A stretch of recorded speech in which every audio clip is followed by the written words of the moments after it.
Hello there, my name is Sixo, but more on that later as it's time to ride in style. And by that I do of course mean we're going to be checking out this exceptionally exciting new retro-styled reissue of Generation 1 Hot Rod, a toy that I've quite literally been dreaming about for over 35 years now. And if you think that's hyperbole, then I invite you to take a trip back to 1986 when the big screen Transformers movie was released and Hot Rod was first introduced to the world.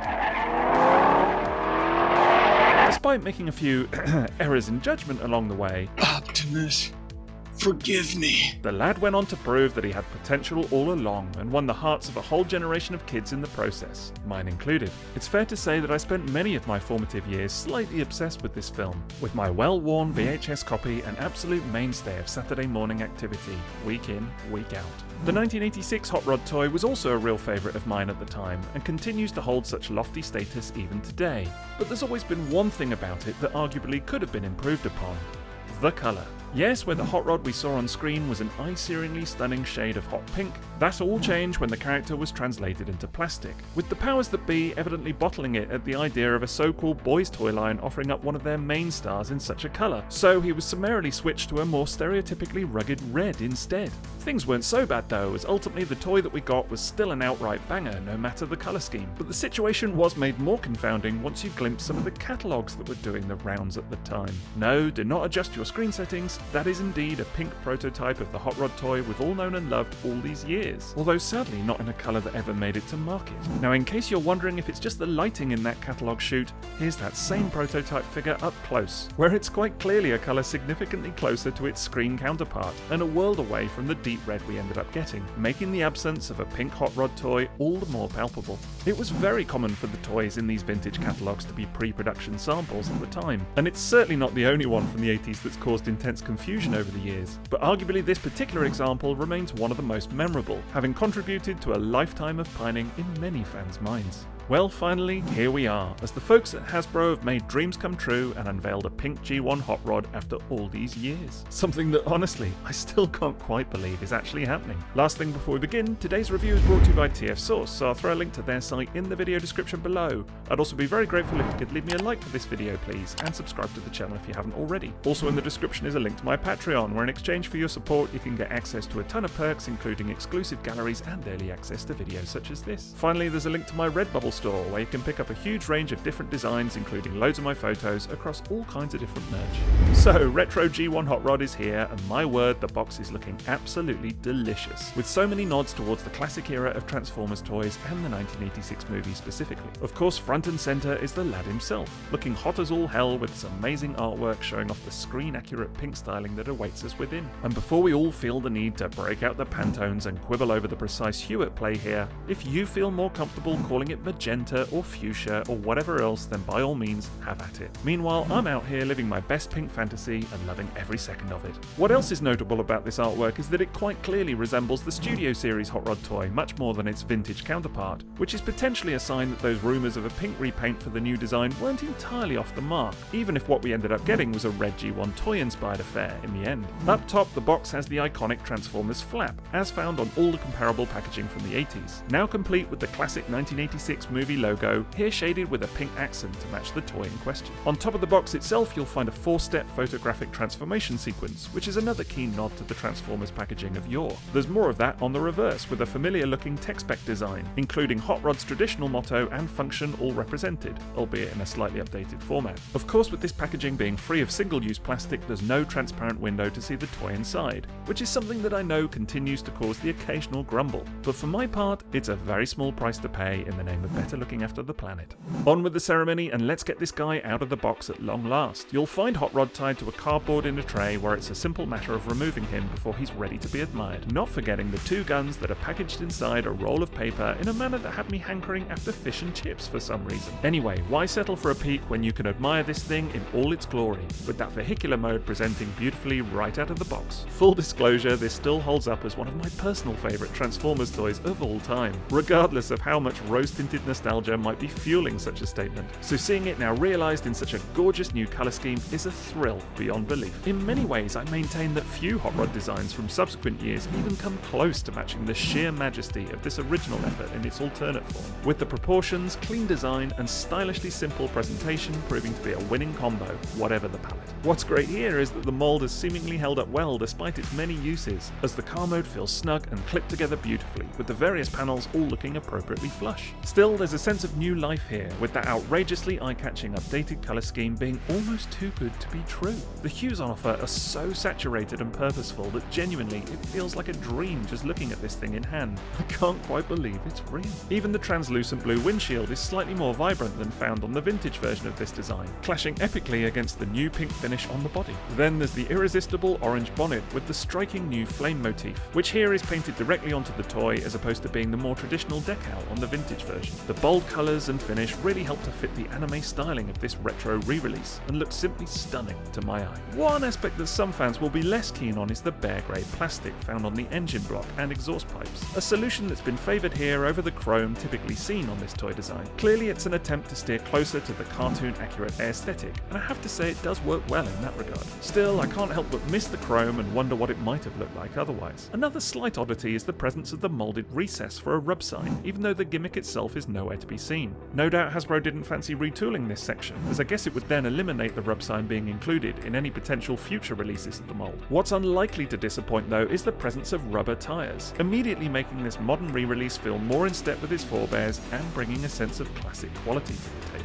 Overall, whether you're a seasoned hand with this toy or you're planning on picking it up for the first time ever, I honestly think there's very little to be disappointed about here, with the new colour scheme proving a hugely enjoyable fresh take on an already well-established all-timer. This is now my fourth distinct recoloured version of this design, and it's not lost any of its lustre over the years. In fact, it's hard not to look at the new retro reissue and think it isn't the prettiest of the bunch in many ways, which is saying something when you consider highlights such as the black and crystal clear Takara reissues from the early 2000s. It just goes to show that Hot Rod was right all along. If you're gonna ride, you really should ride in style, and that's exactly what this toy provides. That's still only half the story though, as now it's time to move on to transformation and beyond.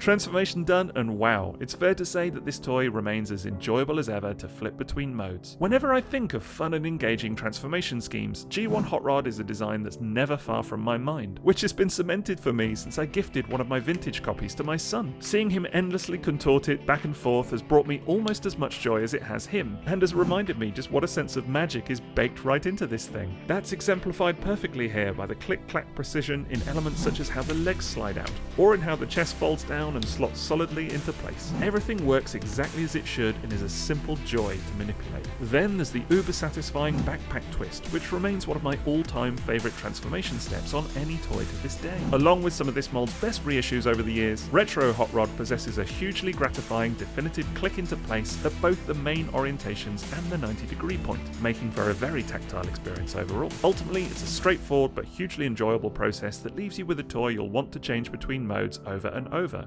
It's just that much fun to handle. Of course, you're also left with that stunning robot mode, now decked out in Hot Rod's new captivating pink colour scheme, and looking arguably better than ever. I'd already spent a fair bit of time admiring the promotional pics of this thing before it arrived, but nothing could prepare me for the in-hand experience. He's simply beautiful. For a toy I also know practically inside out from over the years, I'm also amazed to see just how much new life has been breathed into it with a fresh lick of paint and some updated colours. Stylistically, it's very different to previous versions, yes, but the degree to which it registers in hand is almost hard to put into words. First things first, this is still a 1980s Transformers design at heart, so newcomers expecting outrageous posability or articulation up the wazoo are likely to be left wanting. There's no ankle tilt or ab crunches here, not even so much as a knee bend. In fact, he's mostly static, save for 90-degree movement at the elbows and a bit of something in the shoulders thanks to transformation. Yet none of that detracts from the sheer amount of presence or charm the toy continues to possess, immediately capturing your eye and leaving you wanting to pore over the finer details in a way that most modern designs can't quite match, no matter how articulated they may be. Besides, for fans of this toy, whether new or old, there's so much to admire, starting with elements such as the die-cast metal feet, a feature I'm all too happy to see represented still. In some ways, I'm surprised they didn't colour match them to the lower legs, but I'm actually quite pleased they left them like this. As for the legs themselves, there's a lot more paint than we're used to, with an attractive warm grey all over the shins and some orange highlights up top in an effort to extend the look of the thighs and creating the visual appearance of a pointed knee. It's a clever solution to better match the character's animation model and quite drastically changes the toy's appearance overall. Naturally, you'll also note a distinct absence of decals all over this release, which means the screw holes on the lower legs are now visible for the first time. It's a little distracting for my tastes, but still, not the end of the world by any means. Coming further up, there's a striking two-tone touch to the crotch panel, before we arrive at the breathtaking flame-embossed chest, which truly looks terrific here and adds a blazing pop of contrasting colour to this already very eye-catching design. Also of note is the addition of orange paint on the collar of the head section, again in an attempt to make it blend into the chest and better replicate the look of the character as seen on screen. I've already had a few people querying if this is indeed the correct transformation of the neck section, given that it juts out slightly from the chest, but I can confirm that it's always been this way since the first release of this design back in 1986, although it seems that the recent 2018 Walmart reissue may have modded the collar to clip in from the rear, which is perhaps where some of the confusion has come from. In terms of extra paint, you'll also find plenty on the arms, with welcome touches on Hot Rod's wrists and even on the notches atop his shoulders, in a sign of going the extra mile. The fists are painted too, and like the engine block in vehicle mode, use the larger peg holes found on the modified 1987 Target Master mold, meaning you can equip Hot Rod with his Nebulon companion for a dose of additional firepower, should you absolutely wish. Alternatively, both of the toy's traditional blasters are present and correct, now moulded in the same light grey plastic as the exhausts and other parts, so that's a bit different too. Finally, it's worth mentioning that bewitching head design, which remains one of the finest face sculpts in all of Transformers history in my humble opinion. So perhaps it's no great surprise that Hasbro hasn't tweaked the formula too much with this overhauled release. The painted grey face and baby blue eyes are still entirely reminiscent of the classic version of this same toy, although there is now additional paint found on the helmet section, including the tiniest grey application at the top of the head crest. Honestly, I had to double check if this minuscule moulding was even present on previous iterations of the G1 Hot Rod toy, as I'd never noticed it before, but it turns out it was always there and just needed the retro release to draw my attention to it. Overall, it's a striking new take on an already fabulous design, and is an immediately worthwhile accompaniment to the classic toy colours. Both these colour schemes have their place, but it's hard not to fawn over the new pink stylings on offer here, especially given that it quite literally is a long-term dream come true. And despite it not being a total dead ringer to the prototype from those 1986 catalogues, one has to admire what Hasbro have offered us here, as it's quite remarkable that such a thing even exists to begin with, especially after all this time. Besides, I fully intend on attempting a customised version of a second copy of this toy, in an attempt to better replicate that original prototype look, but more on that later I suppose. Ultimately, as well as being a worthwhile nod to that same prototype, we also mustn't forget that this is cartoon Hot Rod through and through, and in that regard it's incredible to see just how close this vintage toy design steered to the animation all this time, with just a new coat of paint required to really seal the deal. It's a remarkable achievement, and dare I say, may have already catapulted to one of my favourite re-releases of the design thus far. Again, despite the strong competition from previous uses of the mould from over the years. With Starscream up next for the retro reissue treatment, it leaves me wondering what other classic toy designs may soon follow suit, as it would be exceptionally exciting to see the likes of Cup, Ultra Magnus, Springer and the gang all brought back in similar style. However, even if that never happens, I'll remain eternally grateful that G1 Pink Hot Rod is now a thing at very long last, truly demonstrating once and for all that you really should dare to keep all your dreams alive. It's an unadulterated, unwavering, unrivaled, unparalleled toot. Now, as already mentioned, you'll find a link to TF Source's site in the video description below, so check them out for all your Transformers and third-party needs. There are also links to both my Patreon and my Redbubble store, so be sure to take a look at those if you want to support me in exchange for some awesome perks and merch. Finally, I'd love it if you could drop me a like for today's video, please. And don't forget to let me know your thoughts on this toy. Do you like what you see, or not so sure? Otherwise, that's it from me, so thanks for watching and have a great rest of your day. TTFN.